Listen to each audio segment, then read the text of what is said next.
Hello दोस्तों, कैसे हैं आप। मैं राजीव कुमार अपने YouTube channel real special Bihar educational channel पर स्वागत करते हैं। आज हम SSC MTS previous year math question का डिस्कशन करने जा रहे हैं। तो क्वेश्चन देखिएगा, यहाँ पर देखिए क्वेश्चन में है 2 के पावर 3 गुने 3 के पावर 5 और 3 के पावर 3 गुने 5 के पावर 2 का महत्तम समापवर्तक क्या होगा। इसका महत्तम समापवर्तक क्या होगा। महत्तम समापवर्तक के बारे में आप क्या जानते हैं। HCF को हम महत्तम समापवर्तक कहते हैं, मतलब highest common factor. Highest common factor जब भी दो संख्याओं के बीच जितना हाईएस्ट कॉमन फैक्टर होगा वही आपका महत्तम समापवर्तक हो जाएगा।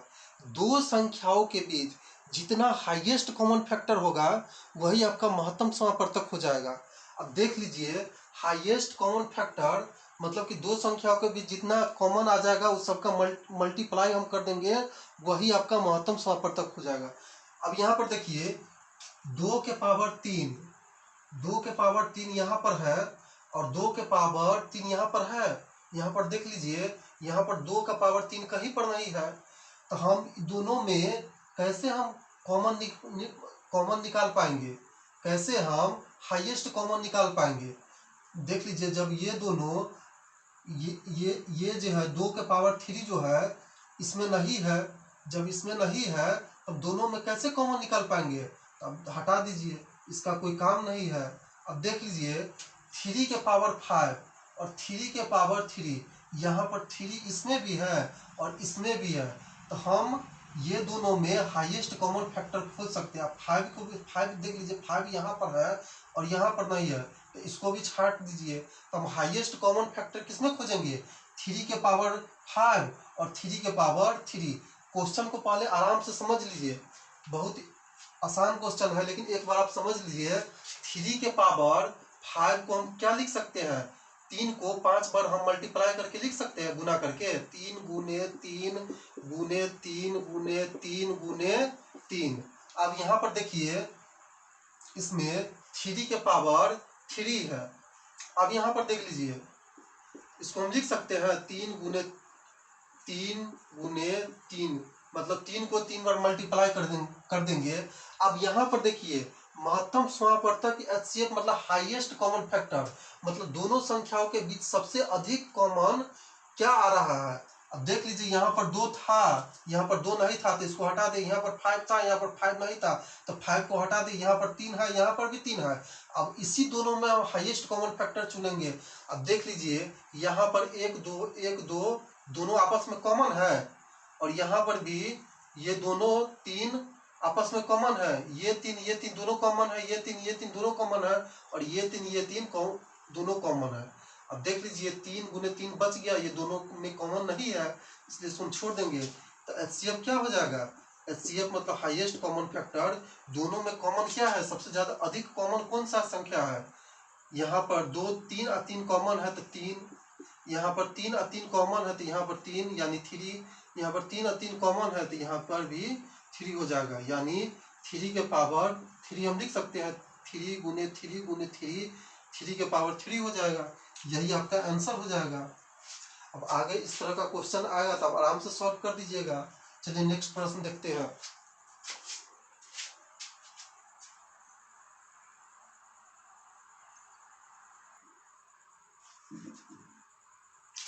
चलिए नेक्स्ट प्रश्न देखते हैं। अगला प्रश्न में बोल रहा है 2200 रुपया चक्रवृद्धि ब्याज वाली योजना में निवेश किया गया। यदि ब्याज की दर 10% वार्षिक है तो 2 वर्ष में प्राप्त ब्याज की राशि कितना हो जाएगा। यहाँ पर ब्याज की राशि जो है चक्रवृद्धि ब्याज पर दिया गया है। अब यहाँ पर देख लीजिए, अब कितना पर, 10% पर। अब 2200 रुपया 10% पर चक्रवृद्धि ब्याज पर दिया गया है तो पहला वर्ष का ब्याज कितना हो जाएगा। तो 2200 का 10% आप निकाल लीजिए, 10/100, 1 शून्य से 1 शून्य, 1 शून्य से 1 शून्य, यानी 220 रुपया के बराबर हो जाएगा। अब देखिए पहला वर्ष का ब्याज 220 रुपया हो जाएगा। पहला वर्ष का बाद ब्याज 2200 का 10% 220 रुपया हो जाएगा। और दूसरे वर्ष का चक्रवृद्धि ब्याज में दूसरे वर्ष का इसका बहुत सारा फार्मूला है, ये सबसे सेकेंड शॉर्टकट ट्रिक है। दूसरे वर्ष का ब्याज कितना हो जाएगा, तो दूसरे वर्ष का जो ब्याज हो जाएगा 2200 का 10% 220 रुपया हो जाएगा। अब यहाँ पर देखिए दूसरे वर्ष के ब्याज में, चक्रवृद्धि ब्याज में क्या होता है कि इसमें ब्याज पर भी ब्याज देना पड़ता है। साधारण ब्याज में ऐसा नहीं होता है। साधारण ब्याज में सिर्फ मूलधन पर ब्याज देना पड़ता है, और चक्रवृद्धि ब्याज में क्या होता है, इसमें तो मूलधन पर ब्याज आपको देना ही है, लेकिन दूसरे वर्ष से आपको जो मूलधन पर जो ब्याज दे रहे हैं पहले वर्ष से, उस पर भी आपको ब्याज देना है, और इसी तरह प्रोसेस आगे चलते जाता है।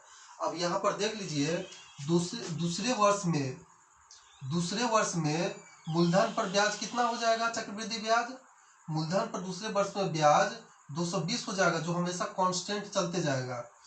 अब यहाँ पर ब्याज पर भी ब्याज हमको देना है 10%, ब्याज पर भी अब हमको ब्याज देना है।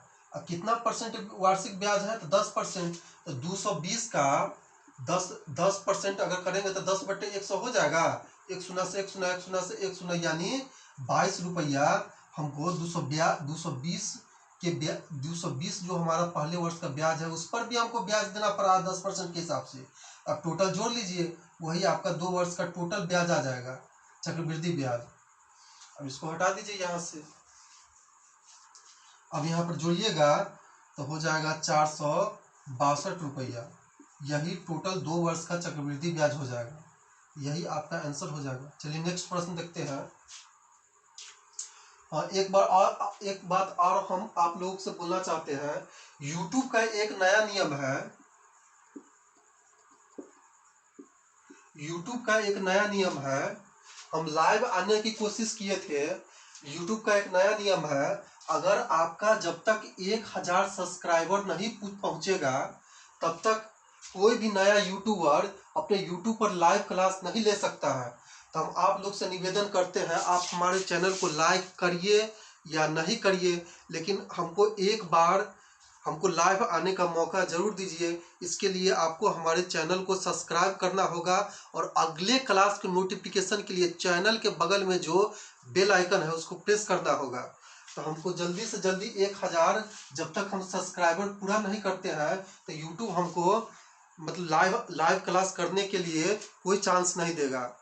अगर लाइव क्लास में हमको देखना चाहते हैं, आप हमको चांस दे सकते हैं। इसके लिए आपको हमारे चैनल को सब्सक्राइब करना होगा। लाइक सर कीजिए या नहीं कीजिए, लेकिन अगर हमको लाइव आना है, इसके लिए आपको हमारे चैनल को सब्सक्राइब करना होगा। और क्लास की जानकारी लेना है कि अगर नोटिफिकेशन जानना है कि क्लास का वीडियो आया या नहीं, तो सब्सक्राइब के बगल में एक बेल आइकन होता है, इस तरह उसको प्रेस कर देना है।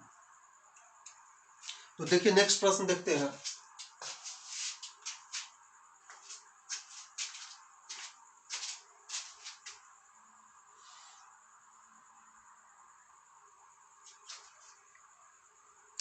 चलिए नेक्स्ट प्रश्न देखिए। क्वेश्चन में बोल रहा है, यदि एक आयत की लंबाई में 20% से वृद्धि होती है, तो इसके चौड़ाई में कितने प्रतिशत से कम होनी चाहिए जिससे कि क्षेत्रफल समान रहे। अब यहाँ पर क्वेश्चन देखिए, हम जानते हैं आयत का क्षेत्रफल क्या होता है, लंबाई गुने चौड़ाई। यहाँ पर लंबाई को बढ़ा दिया जाता है, और लंबाई जब बढ़ जाता है तो हमको चौड़ाई को कितना प्रतिशत कम कर देना होगा जिससे कि क्षेत्रफल समान रहे। अब देख लीजिए, यहाँ पर हम मान लेते हैं लंबाई, हमारे पास न लंबाई दिया हुआ है, न चौड़ाई दिया हुआ है, न क्षेत्रफल दिया हुआ है, और यहाँ पर हम लिखते हैं चौड़ाई। क्वेश्चन को कभी भी जटिल बनाने की कोशिश नहीं करिए, पहले आराम से एक बार समझ लीजिए। और यहाँ पर हम लिख देते हैं क्षेत्रफल। हम मान लेते हैं आयत की लंबाई हमारे पास 100 है, 100 मीटर, और चौड़ाई मान लेते हैं, देखिए चौड़ाई मान लेते हैं, हम इस तरह क्वेश्चन मानते हैं, हम जो भी मानते हैं, पार्टिकुलर लंबाई हो, चौड़ाई हो, चाहे क्षेत्रफल तो लंबाई या चौड़ाई से निकल जाएगा, जिससे आगे चलकर कैलकुलेशन जटिल नहीं हो। अब देख लीजिए यहाँ पर हम कैसे जानेंगे कि क्वेश्चन जटिल नहीं हो। 20% की वृद्धि हो रही है लंबाई में, तो जब यहाँ पर लंबाई बढ़कर 120 हो जाएगा तो हम क्षेत्रफल ऐसा क्या माने, हम चौड़ाई ऐसा क्या माने जो लंबाई और चौड़ाई मिलकर जिसका क्षेत्रफल बनेगा वो आसानी से 120 से भागा हो जाएगा। आसानी से 120 से हम भाग दे सकते हैं। तो यहाँ पर देखिए, अभी छोड़िए, यहाँ पर देखिए हम लंबाई 100 माने हैं, क्षेत्रफल आयत का जो भी होगा 100 से कम होगा। हम चाहेंगे तो यहाँ पर 50 भी मान सकते हैं, हम चाहे यहाँ तक 20 भी मान सकते हैं, हम चाहे यहाँ पर तो 40 भी मान सकते हैं। लेकिन क्या बोले हैं, कैलकुलेशन को हमको आसान करना है, तो हम यहाँ पर 60 मीटर मान लेते हैं। जब यहाँ पर लंबाई हो गया 100, चौड़ाई हो गया 60, तो क्षेत्रफल कितना होगा, तो क्षेत्रफल लंबाई गुने चौड़ाई कितना होता है, लंबाई गुने चौड़ाई, लंबाई है 100 और चौड़ाई है 60, तो यहाँ 6000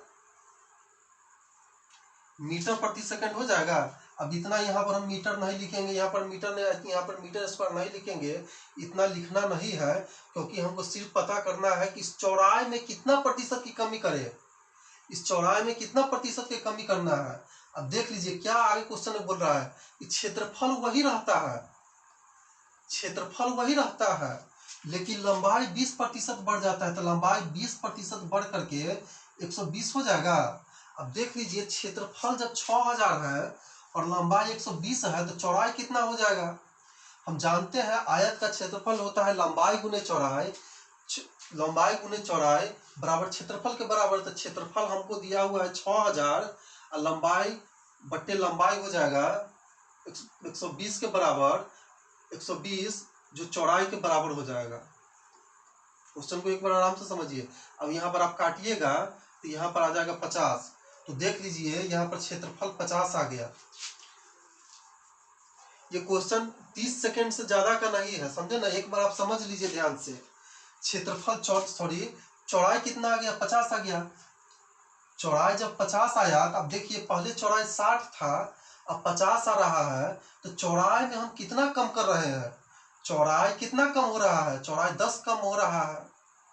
10 कम जो हो रहा है किससे हो रहा है, 10 कम किससे हो रहा है, 10 कम 60 से हो रहा है, तो बट्टा में 60 लिख देंगे।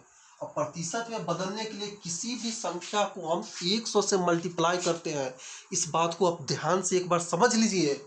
हम क्या करेंगे, इसको 100 से मल्टीप्लाई कर देंगे, तो हम काट दीजिए, 1 शून्य से 1 शून्य, यहाँ पर काटेंगे तो यहाँ पर 50 हो जाएगा, यहाँ पर 3 हो जाएगा, यहाँ पर 50/3 यानी 16.66%।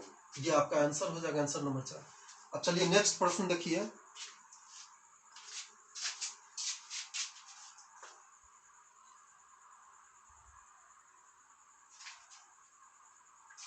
चलिए नेक्स्ट प्रश्न देखते हैं। यहाँ पर क्वेश्चन में देखिए, क्वेश्चन में बोल रहा है 3300 रुपया अंकित मूल्य वाली एक वस्तु को 21% छूट पर बेचा गया, तो वस्तु का विक्रय मूल्य क्या होगा। अब देखिए कोई एक वस्तु है जिस पर अंकित मूल्य, यहाँ पर कोई वस्तु है, यहाँ पर कोई वस्तु है, उस पर कंपनी उस वस्तु पर अंकित कितना किया हुआ है, 3900 रुपया, मतलब कि कंपनी 3900 रुपया अंकित किए हुए हैं कि जितना अंकित मूल्य क्या होता है, जितना वस्तु के निर्माण करने में जितना खर्च लगता है, प्लस कंपनी अपना हिसाब से एक लाभ सेट कर लेता है कि हम अगर ग्राहक को इतना % छूट भी दे देते हैं तब पर भी हमको लाभ होगा, तो वही सब कुछ मिला करके यह अंकित मूल्य तैयार होता है। अब इस अंकित मूल्य पर 21% की छूट मिलता है, तो वस्तु का विक्रय मूल्य क्या होगा। हम जब भी बोले हैं कोई भी वस्तु जब स्वतंत्र अवस्था में हो तो उसको हम 100% मानते हैं, तो 3900 रुपया क्या है, 3900 रुपया अपने आप में 100% तक परिपूर्ण है। अब इस 100% में क्या किया दुकानदार, 21% की छूट दे दिया, 21% की छूट दे दिया, तो मतलब वो ग्राहक से कितना प्रतिशत लिया, ग्राहक से 89% लिया। अब ग्राहक से जब 100% में 21% छूट दे दिया ग्राहक को, तो ग्राहक से कितना रुपया लिया, तो ग्राहक से 89% रुपया लेगा। अब निकाल लीजिए 3900 रुपया के 89% कितना होगा, 89/100 हो जाएगा, परसेंटेज आया तो बट्टा में आ गया तो 100 हो जाएगा। अब 2 शून्य से 2 शून्य काट लीजिए, 2 शून्य से 2 शून्य काटिए। अब देखिए, अब इसको कैलकुलेशन करिएगा तो लंबा हो जाएगा। अब देख लीजिए यहाँ पर इकाई अंक क्या होगा, इकाई अंक 9 है, यहाँ पर भी इकाई अंक 9 है। 9 और 9 दोनों से गुना कर दीजिए, 9 81, मतलब 9 से और 9 को गुना करेंगे तो 81 के बराबर हो जाएगा। मतलब जो भी आपका आंसर आएगा उसका इकाई दहाई अंक नहीं देखेंगे, लेकिन इकाई अंक इतना तो निश्चित हो गया कि इकाई अंक 1 होगा। एक बार क्वेश्चन को समझ लीजिए। हम क्वेश्चन इसीलिए लाए, आपके पास उतना समय एग्जाम में नहीं रहता है कि आप कैलकुलेशन पर उतना ध्यान दीजिए। इतना तो फिक्स हो गया कि इकाई अंक 1 होगा। अब देख लीजिए चारों आंसर में इकाई अंक किसका 1 है, तो इसका इकाई अंक 1 है। तो दोनों के 39 और 89 को मल्टीप्लाई करने पर 3081 आएगा। अगर एक इस चारों ऑप्शन में होता तब आप मल्टीप्लाई करके देखते, लेकिन आप देख रहे हैं कि सिर्फ एक ही आंसर में 1 दिया हुआ है इकाई स्थान पर, तब आंसर नंबर 2 मार के आराम से निकल जाइएगा। चलिए नेक्स्ट प्रश्न देखते हैं।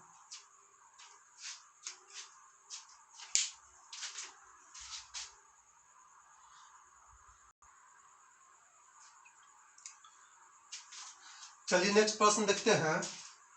5.2 के पावर क्यू माइनस 7.3 के पावर क्यू बटे 5.2 के whole square plus 5.2 into 1.7 plus 1.7 के होल स्क्वायर, इसका सरलीकृत मान क्या है। अब देखिए इस तरह का प्रश्न बनाने के लिए आपको केवल दो फार्मूला आपको ध्यान रखना होगा। वो आप सिर्फ ध्यान रखिए, इस पर आप इतना क्वेश्चन प्रैक्टिस करिए कि इस तरह का फार्मूला आपको अपने आप याद हो जाएगा। आपको फार्मूला रटने के लिए नहीं बोलेंगे, क्योंकि हम भी कभी याद नहीं किए हैं, लेकिन क्वेश्चन बनाते बनाते याद हो जाता है। तो आपको क्या याद करना है, ध्यान रखना है। यहाँ पर ए क्यू माइनस बी क्यू का फार्मूला होता है। अब कैसे होता है, क्यों होता है, इसके बारे में आप डिटेल्स में मत जाइए। आप सिर्फ इतना ध्यान रखिए कि a cube minus b cube का फार्मूला होता है a minus b into a square plus a b square हो गया। अब यहाँ पर ए क्यू पहला फार्मूला आपका ये हो गया। दूसरा formula a cube plus b cube का फार्मूला होता है a plus b into a square minus a b plus b square. ये दोनों फार्मूला को आपको ध्यान रखना होगा। अब देख लीजिए यहाँ पर क्या है, 5 माइनस 2 के होल क्यूब 5.2 के होल क्यूब माइनस 1.3 के होल क्यूब। अब इसको ए मान लीजिए और इसको आप बी मान लीजिए। तो यहाँ पर क्या देखते हैं, ए क्यू माइनस बी क्यू के फॉर्म में आ रहा है, तो यहाँ पर ये फार्मूला सेट होगा। जब ए क्यू माइनस बी क्यू का फार्मूला आ रहा है तो हम जानते हैं ए क्यू माइनस बी क्यू का फार्मूला होता है ए माइनस बी इंटू, एक बार क्वेश्चन को आराम से आप समझिए, इसके बाद आप दिमाग लगाते रहिएगा जैसे आपको बनाना है। A minus b into a square plus a b plus b square, a square plus a b plus b square. अब यहाँ पर देखिए तो क्या हो जाएगा, यहाँ पर ए माइनस बी, ए के स्थान पर कितना हो जाएगा 5.2 लिख सकते हैं, माइनस बी के स्थान पर क्या है 1.7 लिख सकते हैं, इंटू अब यहाँ पर क्या हो जाएगा ए स्क्वायर 5.2 के होल स्क्वायर हो जाएगा। यहाँ पर 5.2 के होल स्क्वायर 5.2 के होल स्क्वायर हो जाएगा प्लस ए बी 5.2 इंटू, यहाँ पर इंटू को गुना कहते हैं, गुना का साइन होता है 1.7 लिख सकते हैं। और आगे क्या होगा बी के स्थान पर 1.7 के होल स्क्वायर हम लिख सकते हैं। अब यहाँ पर देखिए क्या है, यहाँ पर नीचे में 5.2 के होल स्क्वायर है प्लस 5.2 गुने 1.7 है प्लस 1.7 के होल स्क्वायर। अब नीचे देख लीजिए यहाँ पर जो आपका है जो आपका जो यहाँ पर है गुना में, इसको सॉल्व करिएगा, ये दोनों आपस में बराबर है। अब इसको हम काट देंगे। अब क्या बच जाएगा, जब हम 5.2 के whole square plus 5.2 into 7 something, ये जो भी है इसको इससे हम काट देंगे, तो यहाँ पर बच जाएगा 5.2 माइनस ये बच जाएगा 1.7। अब सॉल्व करिएगा, यहाँ पर घटाइए तो क्या आ जाएगा, यहाँ पर आ जाएगा 3.5। Answer number 1। सबसे यहाँ पर इम्पोर्टेंट है, आपको ये दोनों फार्मूला, इस टाइप का क्वेश्चन जब भी आए, और आता ही है, चाहे आप एसएससी जीडी देख लीजिए, चाहे एसएससी CHSL का पेपर उल्टा कर देख लीजिए, चाहे आप एसएससी MTS का किसी भी एग्जाम में देख लीजिए, इस तरह का प्रश्न आता है जो आप सिर्फ फार्मूला बेस्ड रहता है। दोनों फार्मूला का आपको ध्यान में रखना होगा। नेक्स्ट प्रश्न देखते हैं।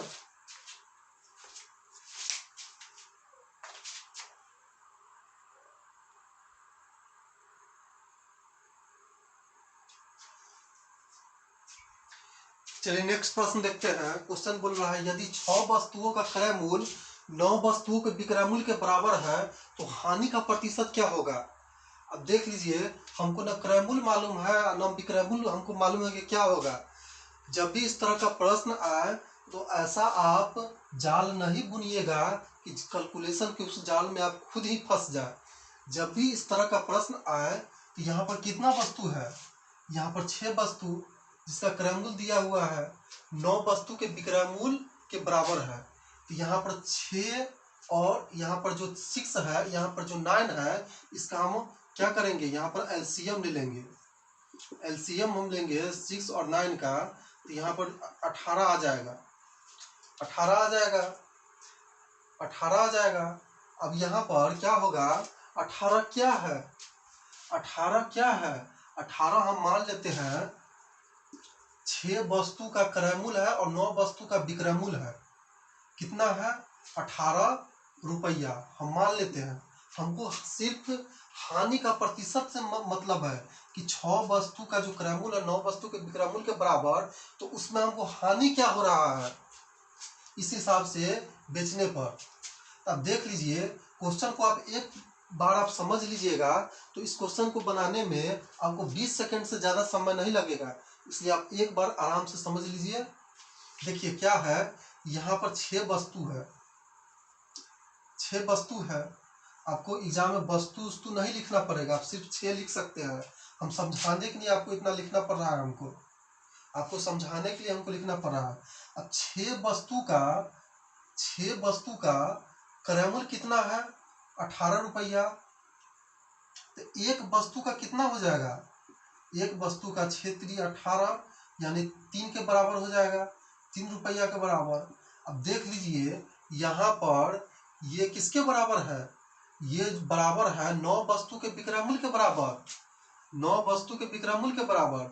जब 9 वस्तु का विक्रय मूल्य 18 है तो एक वस्तु का विक्रय मूल्य कितना होगा, एक वस्तु का विक्रय मूल्य जब हम कंपेयर करेंगे तो एक पर लाकर कंपेयर करेंगे।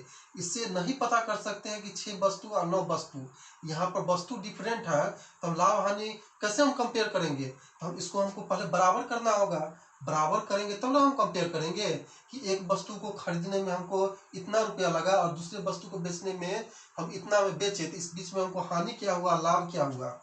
तो देख लीजिए 9 से भाग दीजिए 18 में, 2 रुपया है। अब देखिए, कोई आदमी एक वस्तु 3 रुपया में खरीदा और उसको 2 रुपया में बेच दिया, तो हानि कितना हुआ, खरीदा 3 में और बेच दिया 2 में, तो हानि 1 के बराबर हुआ, हानि 1 के बराबर हुआ, हानि 1 के बराबर हुआ। तो हम जानते हैं हानि प्रतिशत बराबर क्या होता है, हानि बट्टे क्रय मूल्य। तो क्रय मूल्य कितना है, 3 है, मतलब किस पर 1 रुपया की हानि हुआ, मतलब कि 3 रुपया पर 3 रुपया में खरीदे थे और 2 रुपया बेच दिए, तो 1 क्या हानि हुआ। हानि प्रतिशत निकालने के लिए हम जानते हैं हानि बटे क्रय मूल्य गुने 100। अब यहाँ से आप निकाल दीजिए 100 बटे 3 किसके बराबर हो जाएगा, 33.33 प्रतिशत के बराबर। यही आपका आंसर हो गया। चलिए नेक्स्ट प्रश्न देखते हैं।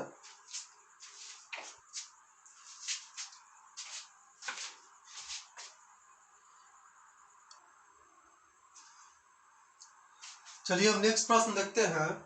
क्वेश्चन में क्या बोल रहा है? क्वेश्चन में संबंध पूछ रहा है, किसका और किसका संबंध।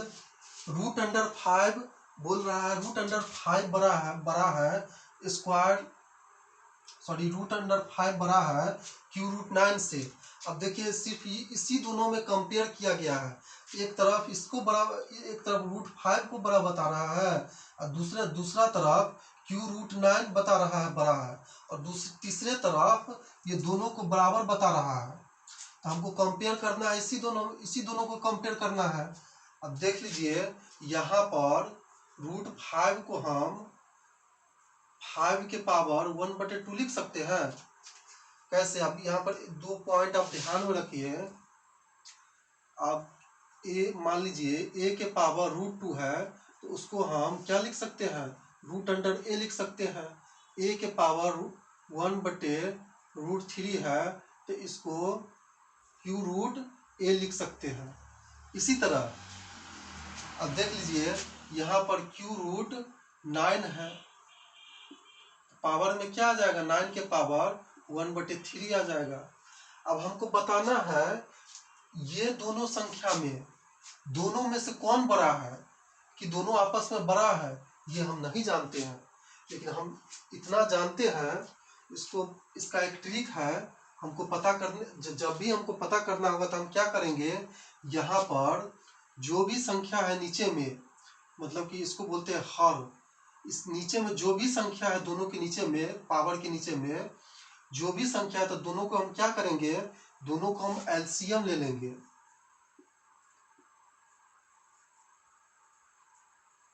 दोनों के हम एलसीएम लेंगे, किसका? 2 और 3 का। तो एलसीएम क्या हो जाएगा? 6। अब इस 6 से दोनों को हम मल्टीप्लाई कर देंगे। जब हम मल्टीप्लाई करेंगे, यहाँ पर 6 लिख देंगे, यहाँ पर 6 लिख देंगे पावर में।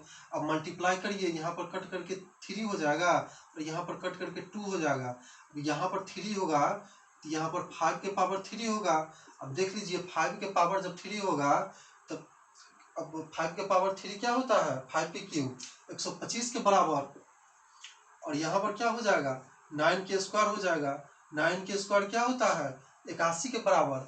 अब यहाँ पर खुद देख लीजिए 125 बड़ा है कि 81 बड़ा है? 125 बड़ा है। जब 125 बड़ा है तो √5 बड़ा होगा और Q√9 छोटा हो जाएगा। अब यहाँ पर मिला लीजिए कि तीनों आंसर में कौन मैच कर रहा है।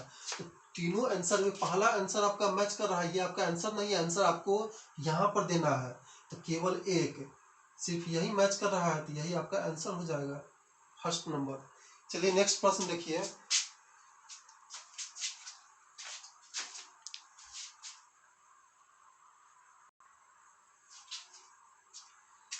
चलिए नेक्स्ट प्रश्न देखते हैं। बोल रहा है निम्न में से कौन सा सही है। अब देख लीजिए, बोल रहा है 6/7 बड़ा है 4/5 से, और 4/5 बड़ा है 3/4 से। और यहाँ पर देख लीजिए 4/5 बोल रहा है बड़ा है 6/7 से, यहाँ पर 6/7 बड़ा बोल रहा है 3/4 से। इसी तरह कंपेयर कर रहा है, किससे के और किसके बीच कंपेयर कर रहा है। यहाँ पर 3 ही संख्या है, जिसको बारी बारी से किसी संख्या को पीछे रख देता है और किसी संख्या को आगे रख देता है, और बोलता है कि वो पीछे वाला संख्या जो है, आगे वाला संख्या जो है पीछे वाला संख्या से बड़ा है। तो किसके किसके बीच में कंपेयर कर रहा है। यहाँ पर 6/7, 4/5 और 3/4। यहाँ पर यही 3 संख्या से, यहाँ यही तीन परमेय संख्या, इसको परमेय संख्या बोलते हैं। वह संख्या जो P/Q के रूप में हो और Q does not equal to 0, तो उसको हम परमेय संख्या बोलते हैं। यही 3 परमेय संख्या को हमको कंपेयर करना है और पता करना है कि इसमें सारा सबसे बड़ा कौन है, उसके बाद कौन है और सबसे छोटा कौन है। तो यहाँ पर देख लीजिए, यहाँ पर इसको और इसको भाग दीजिएगा, तो यहाँ पर जो आएगा आप लिख दीजिएगा, इसी तरह लिखते जाइएगा। लेकिन ये मेथड बहुत लंबा हो जाता है और कैलकुलेशन करने में बहुत आपका समय ले लेगा। इसलिए सबसे आसान तरीका देखिए, सबसे आसान तरीका यही होगा कि पहले आप ये दोनों परमेय संख्या को कंपेयर कर लीजिए।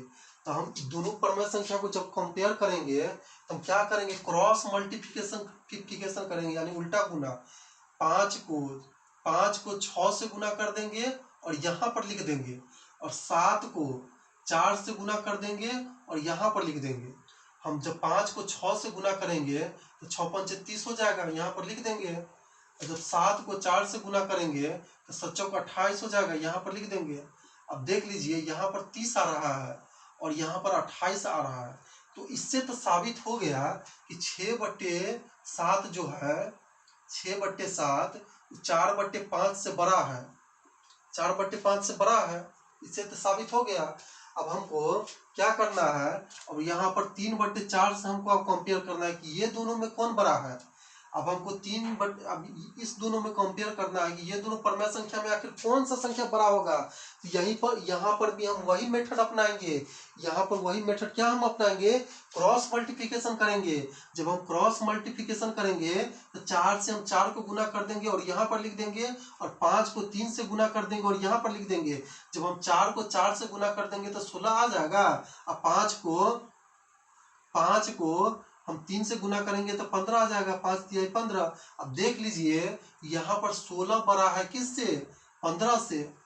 तो इससे तो साबित ये हो रहा है कि 4/5 जो है किससे बड़ा होगा, 3/4 से। 3/4 से बड़ा होगा। इसका मतलब ये हुआ कि 3/4 जो है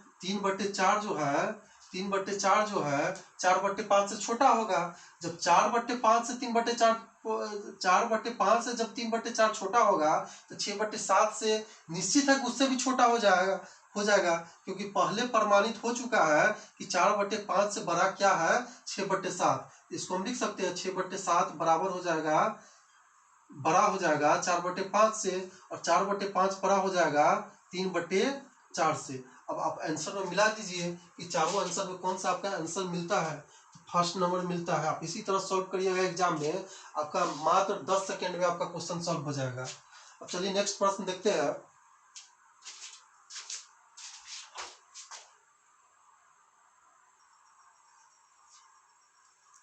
चलिए नेक्स्ट प्रश्न देखते हैं। देखिए क्वेश्चन बोल रहा है पी क्यू और आर एक साथ मिलकर एक कार्य 10 दिनों में पूरा कर सकते हैं। पी अकेले कार्य को 30 दिनों में पूरा कर सकता है, तो क्यू और आर एक साथ मिलकर कितने दिनों में कार्य पूरा कर सकता है। तो हम आपको बताए हैं जब भी इस तरह का क्वेश्चन देखिए मिले तो हम देखेंगे कि दिन क्या क्या दिया हुआ है। तो यहाँ पर दिन 10 दिन दिया हुआ है, यहाँ पर 30 दिन दिया हुआ है। तो दोनों संख्याओं को हम क्या करेंगे, पहले हम एलसीएम ले लेंगे। जब एलसीएम हम ले लेंगे 10 और 30 को, 10 और 30 का एलसीएम, 10 और 30 का जब हम एलसीएम निकालेंगे तो इसका एलसीएम 30 हो जाएगा। तो ये 30 निकल कर क्या आया है, तो ये टोटल काम हो जाएगा जिसको पी और क्यू और आर मिलकर करता है। टोटल काम हो जाएगा जिसको पी क्यू और आर यही काम करेगा, यही वर्क टोटल करेगा। अब देख लीजिए पी क्यू और आर मिलकर इस कार्य को, इस वर्क को पी क्यू और आर कितने दिनों में करता है, इस वर्क को 10 दिन में करता है। जब 10 दिन में 30 वर्क करता है P Q R, P plus Q plus R लिख दीजिए। 10 दिन में 30 वर्क करता है तो एक दिन में कितना वर्क करेगा, 3 वर्क करेगा। अब यहाँ पर देखिए, यहाँ पर बोल रहा है पी अकेले उस कार्य को 30 दिन में करता है। पी जो है अकेले उसी कार्य मतलब कि 30 वर्क को करने के लिए 30 दिन लेता है, 30 दिन लेता है। तो एक दिन में कितना वर्क करेगा, तब भाग दे दीजिए तो 1 आ जाएगा, 1 वर्क करेगा। अब देखिए यहाँ पर बोल रहा है तो वही कार्य Q और R मिलकर कितने दिनों में पूरा करेगा। अब यहाँ पर ध्यान दीजिए, जब P, Q और R मिलकर 10 दिन में 30 वर्क कर रहा था तो एक दिन में 3 वर्क करेगा। अब यहाँ पर देखिए वही काम P अकेले एक दिन में 1 वर्क करता है। तब देख लीजिए जब P एक दिन में 1 वर्क करता है और P Q R एक दिन में 3 वर्क करता है, तो Q प्लस R एक दिन में कितना वर्क करेगा, तो 3 में से हम 1 घटा देंगे यानी 2 वर्क करेगा एक दिन में। तो हमसे पूछ रहा है कितना टाइम लगेगा उसको पूरा करने में। तब यहाँ पर 2 वर्क करने के लिए वह 2 वर्क करने के लिए कितना समय लेता है? एक दिन के तो 30 वर्क करने के लिए कितना समय लेगा? तब ध्यान दीजिए, जब एक दिन में वो 2 वर्क करता है तो 30 वर्क वह 15 दिन में करेगा, यानी 30/2 हम कर देंगे, 15 दिन में कंप्लीट करेगा। चाहे आप इस तरह भी समझ सकते हैं, एक दिन में 2 वर्क करता है तो 30 वर्क कितना दिन में करेगा? यहाँ पर हो जाएगा, यहाँ पर 2 वर्क कर रहा है एक दिन में 2 वर्क कर रहा है, एक दिन में 2 वर्क कर रहा है,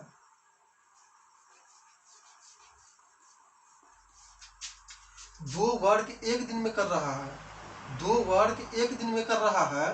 तब एक नियम से तब जानते थे एक वर्क कितना दिन में करेगा? 1/2 दिन में। तो 30 वर्क हमको करना है, तो 30 वर्क करने के लिए अब यहाँ पर हम नहीं लिखे, एक स्टेप हटा दिए थे, यहाँ पर 1/2 × 30 हो जाएगा, यही कट करके 15 दिन के बराबर आ जाएगा। तो मिलते हैं नेक्स्ट वीडियो में, तब तक के लिए धन्यवाद। सर हम आज लाइव आना चाह रहे थे क्लास के लिए, लेकिन यूट्यूब की तरफ से अनुमति नहीं है। हम कोई भी नया यूट्यूबर तभी लाइव आ सकता है जब उसका सब्सक्राइबर 1000 पहुंच जाए, 1000 पहुंच जाए। इसलिए हम आपको कहते हैं, आप हमारे चैनल को अगर लगता है हम 1% भी मेहनत किए हैं तो लाइक करिए या नहीं करिए, लेकिन सब्सक्राइब जरूर कर दीजिएगा, जिससे हम लाइव